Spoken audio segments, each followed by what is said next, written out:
കേട്ടാൽ അറയ്ക്കുന്ന, വിറങ്ങലിക്കുന്ന വർഗീയ പരാമർശങ്ങളുമായിട്ട് ഒരു സാമുദായിക നേതാവ് എന്നറിയപ്പെടുന്ന ശ്രീ വെള്ളാപ്പള്ളി നടേശൻ പുറത്തോട്ട് വന്നിരിക്കുകയാണ്.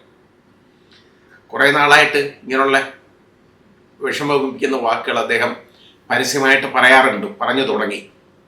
അത് യഥാർത്ഥത്തിൽ BDJS വന്നതിന് ശേഷമാണ്. അപ്പോൾ NDAയുടെ ഭാഗമാണല്ലോ അദ്ദേഹത്തിൻ്റെ മകനതി ചേർന്നതിന് നാട്ടുകാരൊക്കെ കാണേ വലിയ കുഴപ്പമാണ്, അങ്ങനെ ചെയ്തു ഇങ്ങനെ ചെയ്തു, അത് വളരെ മോശമായി പോയി എന്നെല്ലാം പറഞ്ഞതിന് ശേഷം വളരെ പ്രകടമായ രീതിയിൽ അതിനുവേണ്ടി സംസാരിച്ചുകൊണ്ടിരിക്കുകയാണ്. പണ്ട് ഒരു മാൻഹോളിൽ ഇറങ്ങി ഒരു മുസ്ലിം യുവാവ് കേട്ടോ, ഓട്ടോറിക്ഷക്കാരനാണ് അയാൾ. വേറെ അതിൽ കുടുങ്ങിപ്പോയ 2 പേരെ, ആ കുടുങ്ങിപ്പോയവരെന്ന് പറയുന്നത് ഹിന്ദുക്കളാണ്. അവരെ രക്ഷപ്പെടുത്താനായിട്ട് പോയി അയാളും കൂടെ അതിൽ അയാൾ മരിച്ചു. അപ്പോൾ അയാൾക്ക് പാരിതോഷിക സർക്കാർ അയാൾക്ക് നഷ്ടപരിഹാരം കൊടുത്തത് മുസ്ലിം ആയതുകൊണ്ട് കൊടുത്തതെന്ന് പച്ചയ്ക്ക് വർഗീയത വിളിച്ചു പറഞ്ഞ ആളാണ് ശ്രീ വെള്ളാപ്പള്ളി നടേശൻ. അപ്പോൾ അത് ഇനി വേറെ ആർക്കെങ്കിലും അത് കിട്ടുകയല്ല എന്നുള്ള ഒരു രീതിയിലാണ് പറഞ്ഞത്. എന്ത് വൃത്തികെട്ട വർത്തമാനമാണ് പറഞ്ഞതെന്നറിയാമോ? പോട്ടെ, ആ ഒരു മനുഷ്യൻ ചെയ്ത നല്ല കാര്യത്തെ പുകഴ്ത്തുന്നതിന് പകരം അയാളെക്കുറിച്ച് പറഞ്ഞ വർത്തമാനം ഇതാണ്. അതിരിക്കട്ടെ. ഇപ്പോൾ നിലമ്പൂരിൽ പ്രസംഗിക്കാനായിട്ട് പോയി. ഇപ്പം മലപ്പുറത്തൂടാണ് പോകുന്നത്. മലപ്പുറമാണല്ലോ നിലമ്പൂർ മലപ്പുറം ജില്ലയിലാണല്ലോ. അപ്പോൾ അവിടോട്ട് പോയി. അവിടെ ചെന്ന് കഴിഞ്ഞപ്പോൾ ആ പോകുന്ന വഴിക്കൊക്കെ അദ്ദേഹത്തിന് അങ്ങ് ശ്വാസം മുട്ടുക. കാരണം സ്വതന്ത്രമായിട്ട് ശ്വസിക്കാൻ പറ്റുന്ന സ്ഥലമല്ല മലപ്പുറം. കാരണം എന്താ, അവിടെ ഒരു അവിടുത്തെ ഭൂരിപക്ഷ സമുദായത്തിൻ്റെ പ്രശ്നങ്ങൾ മൂലമാണ് അവിടുത്തെ ഈഴവ സഹോദരങ്ങളെ എല്ലാം അടിച്ചമർത്തിയിട്ടേക്കാണ് എന്നുള്ളൊരു കാഴ്ചപ്പാടാണ് അദ്ദേഹത്തിന്. അതായത് അവിടെ പോയി പ്രസംഗിച്ചതാണെന്നെങ്കിൽ പച്ച വർഗീയതയാണ് വിളിച്ചു പറഞ്ഞത്. നിങ്ങൾക്ക് സ്വതന്ത്രമായി വായു ശ്വസിക്കാനോ സ്വതന്ത്രമായി അഭിപ്രായങ്ങൾ പറയാനോ ഇവിടെ പറ്റും എന്ന് എനിക്ക് തോന്നുന്നില്ല. അദ്ദേഹത്തിന് തോന്നുകയല്ല. അതാണത് ഒന്ന്. പിന്നെ അവിടെ ഒരു പ്രത്യേക വിഭാഗത്തിൻ്റെ കേട്ടോ, അത് മുസ്ലിം എന്ന് എടുത്ത് പറയുന്നില്ല, ഒരു പ്രത്യേക വിഭാഗത്തിൻ്റെ സംസ്ഥാനമാണെന്നാണ്, രാജ്യമാണ്, സംസ്ഥാനമാണ്.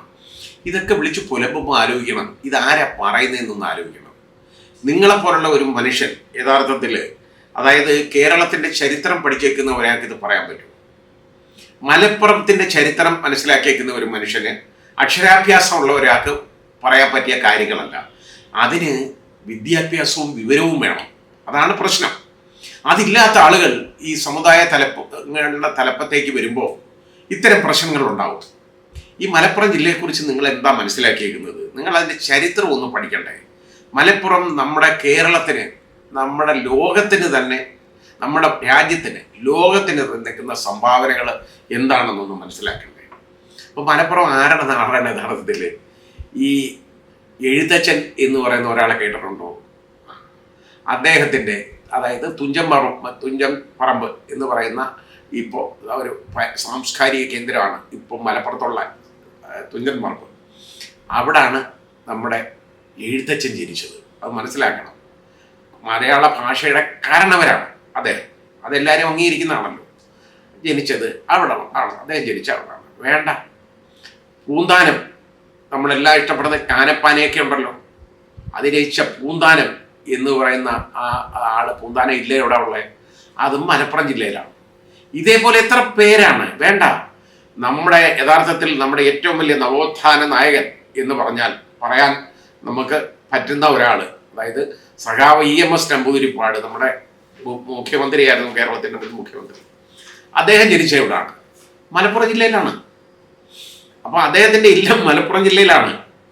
ഇതൊന്ന് മനസ്സിലാക്കണ്ടേ? ഇനി വേറെ എത്ര പേരുണ്ട് അതുപോലെ? മേൽപ്പത്തൂർ, അതായത് നമ്മുടെ ഈ സോപാന സംഗീതത്തിൻ്റെയൊക്കെ ഉപജ്ഞാതാവും മേൽപ്പത്തൂർ എവിടെ ജനിച്ച്? അതും ഉള്ളത് ഈ മലപ്പുറത്താണ്. ഇതേപോലെ എത്ര പേരാണ് ഉള്ളത് നമുക്ക് എടുത്ത് പറയാൻ? എടശ്ശേരി ഗോവിന്ദൻ നായർ, പൂതപ്പാട്ട് എഴുതിയ എടശ്ശേരി ഗോവിന്ദൻ നായർ തുടങ്ങി. ഇനിയിപ്പോൾ അതുപോലെ തന്നെ വേണ്ട, വള്ളത്തോൾ, അതായത് ആശാൻ ഉള്ളൂർ വള്ളത്തോൾ എന്ന് പറയുന്ന 3 പേരാണല്ലോ നമ്മുടെ മലയാള കാവ്യ ചരിത്രത്തിൽ, മഹാകാവ്യ ചരിത്രത്തിൽ ഇടം പിടിച്ചേക്കുന്ന 3 പേര്. അതിൽ ഈ വള്ളത്തോൾ എന്ന് പറയുന്ന ആൾ ജനിച്ചെവിടെ? വള്ളത്തോൾ എന്ന് പറയുന്ന അത് മലപ്പുറത്ത് തന്നെയാണ്, മലപ്പുറം ജില്ലയിലാണ്. അപ്പോൾ ഇതൊന്നും മനസ്സിലാക്കാതാണ് അദ്ദേഹത്തിന് ശ്വാസം മുട്ടുന്നു, നിങ്ങൾക്ക് സ്വതന്ത്രമായി അഭിപ്രായം പറയാൻ പറ്റുന്നില്ല എന്നൊക്കെയുള്ള കാഴ്ചപ്പാടുള്ളത്.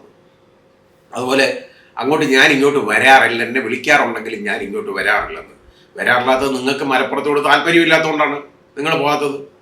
അതാണ് കാര്യം. ആ മലപ്പുറത്ത് തന്നെ നമ്മളൊന്ന് നോക്കിക്കോളൂ.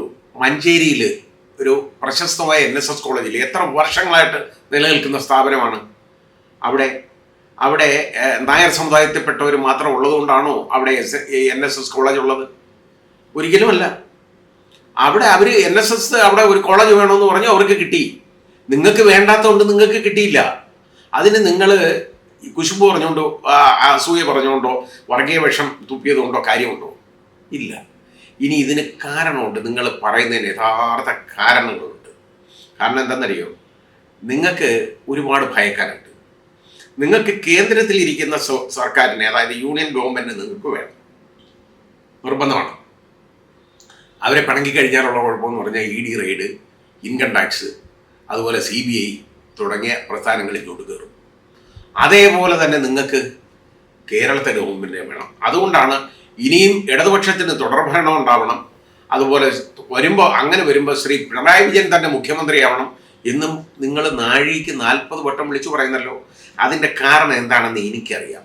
നിങ്ങൾ പ്രതിയായിട്ടുള്ള മൈക്രോ ഫിനാൻസ് കേസുണ്ടല്ലോ, അതിൻ്റെ അന്വേഷണത്തിൽ നിന്ന് എങ്ങനെയെങ്കിലും നിങ്ങൾക്ക് വെളിയിലാവണം, ചാടണം. അതാണ് പ്രശ്നം. അതിന് ഇവിടെ പിണങ്ങിക്കഴിഞ്ഞാൽ മൈക്രോ ഫൈനാൻസ് എറിമുറുവും. കേന്ദ്രത്തിൽ പിണങ്ങിക്കഴിഞ്ഞാലുള്ള പ്രശ്നം, നിങ്ങൾക്ക് എതിരെ ധാരാളം അന്വേഷണങ്ങൾ, ED അന്വേഷണവും അതുപോലെ തന്നെ IT ഇൻകം ടാക്സ് ഡിപ്പാർട്ട്മെൻറ്റിൻ്റെ വരും.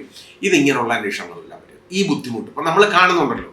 ആർക്ക് കേന്ദ്രത്തിന് ആരോട് വിരോധം വരുന്നതിരിക്കട്ടെ, അല്ലെങ്കിൽ കേന്ദ്രത്തിനെതിരെയുള്ള ശബ്ദം ആണെന്ന് അവർ ധരിക്കുന്നതിരിക്കട്ടെ, അല്ലെ BJPക്ക്, അല്ലെ മുന്നണിക്ക്, ഹിന്ദു ഐക്യവേദിക്ക്, ഇതിനൊക്കെയുള്ള എതിരെയുള്ള എന്തെങ്കിലും ഒരു പ്രശ്നം വന്നു കഴിഞ്ഞാൽ ആദ്യം ഇറങ്ങിച്ചെല്ലുന്ന ആരാണ്? നേരെ അത് തികച്ചും യാദൃച്ഛികം മാത്രം IT, അതായത് ഇൻകം ടാക്സ് അങ്ങോട്ട് ചെല്ലും, ED അങ്ങോട്ട് ചെല്ലും. അതുവരെ പ്രശ്നമില്ലാതിരുന്ന ആളുകൾക്കൊക്കെ അന്നേരം പ്രശ്നം ഉണ്ടാവുന്നത് നമുക്ക് കാണാം.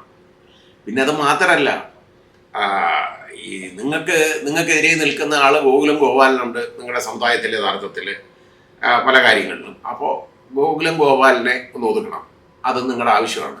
അതാണ് കാരണം. ഇങ്ങനെയൊക്കെയുള്ള കാര്യങ്ങൾ നിങ്ങളെ സംബന്ധിച്ചിടത്തോളം ഉണ്ട്. ഏതായാലും നിങ്ങൾ ഈ തുപ്പുന്ന വിഷമുണ്ടല്ലോ, അത് വർഗീയ വിഷമാണ്.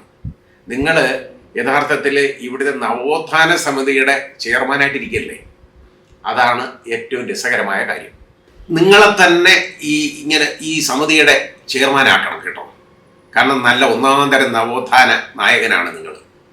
ശ്രീനാരായണ ഗുരുവിൻ്റെ പിൻഗാമി എന്ന് അവകാശപ്പെടുന്ന നിങ്ങൾക്ക് അദ്ദേഹത്തിൻ്റെ എന്തെങ്കിലും ഗുണം കിട്ടിയിട്ടുണ്ടോ? ഒന്നും കിട്ടിയിട്ടില്ല. കാരണം നിങ്ങൾക്ക് ഗുരു ആരാണെന്ന് നിങ്ങൾ പഠിച്ചിട്ടില്ല, നിങ്ങൾക്ക് അറിയില്ല. അതാണ് നിങ്ങളുടെ പ്രശ്നം. ഗുരുവിനെ പോലുള്ള ഒരു നവോത്ഥാന നായകൻ ലോകത്ത് ജീവിച്ചിരുന്നിട്ടില്ല. അദ്ദേഹം അപരവിദ്വേഷത്തിനെതിരെ ഏറ്റവും കൂടുതൽ പ്രവർത്തിച്ചിട്ടുള്ള ആളാണ് ശ്രീനാരായണ ഗുരു. അദ്ദേഹത്തിൻ്റെ പിന്മുറക്കാരനെന്ന് അവകാശപ്പെട്ടുകൊണ്ടാണ് നിങ്ങൾ ഈ അപരവിദ്വേഷം പുലമ്പുന്നത്. അത് നിങ്ങൾ ആലോചിക്കണം. അവിടെ മുസ്ലിങ്ങൾ നിങ്ങളെ എന്ത് ചെയ്യുന്നതാണ്? മുസ്ലിങ്ങൾ അവിടുത്തെ ഈഴവ സഹോദരങ്ങളെ എന്തെങ്കിലും ഉപദ്രവിക്കുന്നുണ്ടോ? ഒന്നുമില്ല. പക്ഷെ നിങ്ങൾക്ക് അവിടെ പോയിട്ട് ആ ജില്ലയെ ആക്ഷേപിക്കണം, അത് വേണം, മുസ്ലിങ്ങളെ നിങ്ങൾക്ക് ആക്ഷേപിക്കണം. നിങ്ങൾ ഈ മുസ്ലിം വിദ്വേഷം പറഞ്ഞുകൊണ്ടിരിക്കുന്നതിൻ്റെ കാരണം എന്താണ്? നിർബന്ധമായിട്ട് നിങ്ങൾക്ക് BJPയെ സഹായിക്കാൻ വേണ്ടി തന്നെയാണ്, ഒരു സംശയമില്ല. നിങ്ങൾ ആ പോളറൈസേഷൻ ഇപ്പം തന്നെ ഉണ്ടാക്കി കഴിഞ്ഞു. കാരണം ഒരുപാട് ഈഴവ സഹോദരങ്ങളുടെ വോട്ടുകളൊക്കെ ഈ കഴിഞ്ഞ ഇലക്ഷനൊക്കെ പോയത്, പല സ്ഥലങ്ങളിലും പോയത് യഥാർത്ഥത്തിൽ BJPക്ക് അനുകൂലമായിട്ടാണ്. ആ വിദ്വേഷം നിങ്ങൾക്കത് കീപ്പ് ചെയ്യാൻ പറ്റി. ഇവിടെ നിങ്ങൾക്ക് വേണ്ടതെന്ന് പറഞ്ഞാൽ അവിടെ ഇവർ ആഗ്രഹിക്കുന്ന കാര്യം തന്നെയാണ് നിങ്ങൾക്ക് ആവശ്യം. BJP ആഗ്രഹിക്കുന്നത് ഇവിടെ ഒരിക്കലും കോൺഗ്രസ് അധികാരത്തിൽ വരാൻ പാടില്ല. കാരണം നാഷണൽ ലെവലിൽ BJPക്ക് ആകെപ്പാടെ BJPയോടെ അല്പമെങ്കിലും പിടിച്ചു നിൽക്കാൻ പറ്റുന്നത് കോൺഗ്രസിന് മാത്രമേ ഉള്ളൂ. അപ്പോൾ ഇവിടെ മാർക്സിസ്റ്റ് ഭരണം വരുന്നത് ഇതിനകത്ത് പ്രശ്നമില്ല. പക്ഷേ ഇവിടെ കോൺഗ്രസ് ഭരിക്കാൻ പാടില്ല. ആ കാഴ്ചപ്പാടാണ് ഇവിടെ കേന്ദ്രത്തിലുള്ളത്. ആ കാഴ്ചപ്പാടിന് വളം കൊടുക്കുന്നതാണ് നിങ്ങൾ ചെയ്യുന്ന ഈ പണി. കാരണം എങ്ങനെ കോൺഗ്രസിനെ അധികാരത്തിൽ നിന്ന് അകറ്റി നിർത്താം എന്നുള്ളതിനെ കുറിച്ച് നിങ്ങൾ റിസർച്ച് ചെയ്ത് കണ്ടുപിടിച്ച കാര്യമാണ്. ഇത് ചില്ലറ കാര്യമൊന്നുമല്ല. നിങ്ങളുടെ മകൻ SNDPയുടെ വൈസ് പ്രസിഡന്റ് ആണല്ലോ, യോഗത്തിന്റെ വൈസ് പ്രസിഡന്റാണ്. ഈ വൈസ് പ്രസിഡന്റ് ആയിരിക്കുന്ന ആള് BDJS-ലാണ്. അപ്പോൾ BDJS-ലെ നിങ്ങൾക്ക് അതിനുവേണ്ടി അതായത് അതിനു വേണ്ടിയുള്ള വളം കൊടുക്കണം, വെള്ളം കൊടുക്കണം, അത് നിങ്ങളുടെ ജോലിയാണ്. അത് നിങ്ങൾ അന്ന് മുതൽ ചെയ്തുകൊണ്ടിരിക്കുക വൃത്തിയായിട്ട്.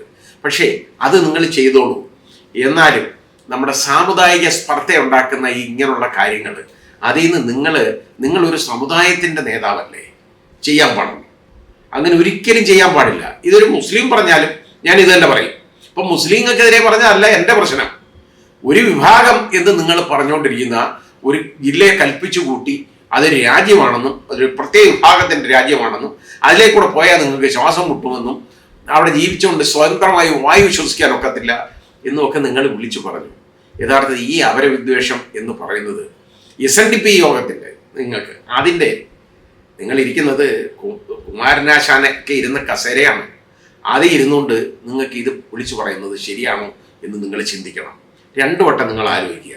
ഈ രീതിയിൽ ഒരു പോളറൈസേഷൻ, അതായത് മതങ്ങൾ തമ്മിലുള്ള ആ വൈരാഗ്യത്തിന് ഇടവരുത്തുന്ന ഇത്തരം പ്രസ്താവനകൾ, ജാതിയുടെ അടിസ്ഥാനത്തിൽ നടത്തുന്ന ഇത്തരം പ്രസ്താവനകൾ കൊണ്ടു നടക്കാൻ പാടുള്ളതാണോ ശ്രീ വെള്ളാപ്പള്ളി നടേശൻ? നിങ്ങൾ ആലോചിക്കുക, ശരിയായ രീതിയിൽ ചിന്തിക്കുക, പ്രവർത്തിക്കുക. അതായത് ഗുരു പറഞ്ഞേക്കുന്ന വാക്കുകൾ നിങ്ങൾ ഒന്നുകൂടെ ഓർക്കുക. അപരദ്വേഷം പാടില്ല കേട്ടോ. ചിന്തിച്ച് പ്രബുദ്ധരാകണം. മനസ്സിലായല്ലോ? അതല്ലേ നമുക്ക് വേണ്ടത്. അത് ആ രീതിയിലാകണം.